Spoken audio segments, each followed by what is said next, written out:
Hey, greetings, Nimrods. We're out in the lead shed. We're continuing on with our Nimrods Reloading 101 series. Today we're going to talk about components, specifically primers. We're going to talk about primers. Probably the most dangerous thing you handle. So one thing to be aware of is take them seriously because they are dangerous. These are truly more dangerous than the powder itself. They will explode as opposed to burn fast. There's a limit to how many you're legally allowed to have in storage. It varies by obviously where you live. So if you have a lot of them, you might want to spread them out. I keep all my components in a outbuilding that's locked up and off. It's not connected to the residence. And I don't get too carried away with storing components. If I were, I may keep them in separate. I have separate buildings. I may keep some in the garage. It's unattached. I may keep some in the lead shed here. I generally don't keep them in the house, but if you're going to keep a lot, keep them separated. Don't stockpile them in one place because they are a little dangerous. If the house catches on fire, and obviously don't put them into stupid places. Don't stack boxes on top of the furnace. So read up on them, and we're reloading things here. We know this is not something we take lightly. So talking about components, but talking about primers, a couple things to think about. So we're talking in this series about target loads, and generally we're trying to save money. It's one of the reasons we're doing target loads. Sometimes your favorite primer may not be available, and you would be tempted to buy a certain cheaper primer, and there's a couple things you need to be aware of. I like to use Winchester primers. That's my first choice, and Federal primers. There's lots of recipes for both of those for the loads I like to make. The same powder, same wad, same hull, and I can find data for both of those primers with those components and set things up pretty easily, interchangeably, and use both of those.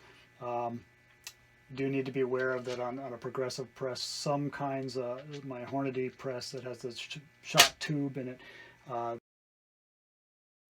The opening in the bottom, these are slightly different size. Not so much the hole that goes into the pocket that is in the hull, but the little flange is a little bit bigger on the Federal ones. So you may have to adapt the powder drop tube to accommodate these. You might not have to, but I found that I do. So my little tube that I drop the Winchesters will not work with a Federal and vice versa. So just be aware of that. They're a little slightly different size on that little flange on the outside. We'll show some pictures, a close-up of the different primers, or some primers, just to give you a little more detail on that. What I was saying is, so if I can't get this, and sometimes the Federals are hard to find, the Chetite primers are really inexpensive. So if you're buying through a gun club or something, they tend to buy these, because the guys that shoot, trap guys or whatever, that shoot bazillions of rounds, they're looking for the cheapest combination of components they can get, and they'll use these. And that's fine. If you have a recipe that works for them, that's great. Go ahead and use them. I do use them for some of my 20 gauge stuff. But something to be aware of, these are larger. The actual size of the primer is slightly larger than the Winchester, the Remington, the Federal, the CCI,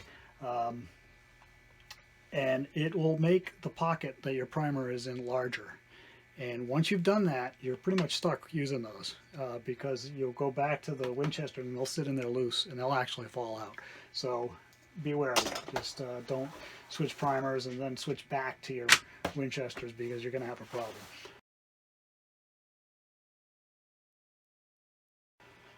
And I don't think they're as good either. I do think every once in a while you get light primer strikes of them.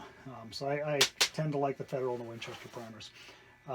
The Remington STS ones here. I got these for very specific, probably a duck, steel shot load that I couldn't find for other primers.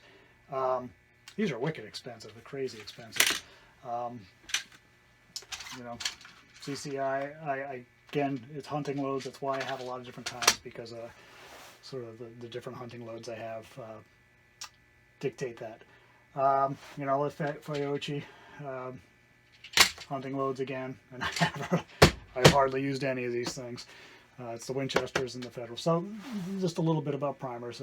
What we use in the 12 gauge is pretty much going to be Winchesters and Federals. The 20 gauge I use the Winchesters, but I do have a lot of, in fact they're sitting over there in that bin, the current batch of hulls that I'm going through, my AA hulls, I am using these, and basically wrecking those hulls, but you know, I'm getting through them, and I've got plenty more for the next round that I can go back to using Winchesters, but right now I am using those. So that's all. A little bit on primers. Hope you find these Reloading 101 videos entertaining or useful, or hopefully you're learning something, you newbies out there. And if you like them, give it a big thumbs up. You know, if you don't like them, you can give a big thumbs down if you'd like. I really don't care. I do care. I want you to like them, but you know, don't lie. Nobody likes a liar. And then definitely share this with your friends on your Instagram or your face page, or whatever they call it, your social media. Share it, because we need to get the word out there, because Nimrod wants you to subscribe and become a Nimrod. Thanks for watching. Happy hunting.